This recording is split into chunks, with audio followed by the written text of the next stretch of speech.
Hey guys, so I was looking on how you can possibly fix the issue for your Hisense TV when it's flashing the red light, and like this guy right here.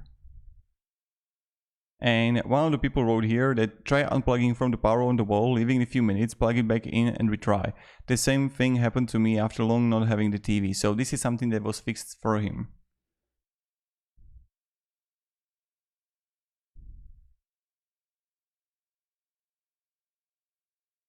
And this is something that you can try to do, and I was like looking on how you can possibly, another way how you can fix this issue.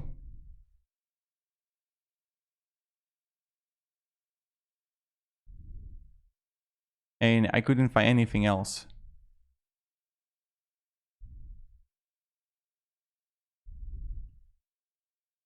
So I hope this video get at least a little bit of value.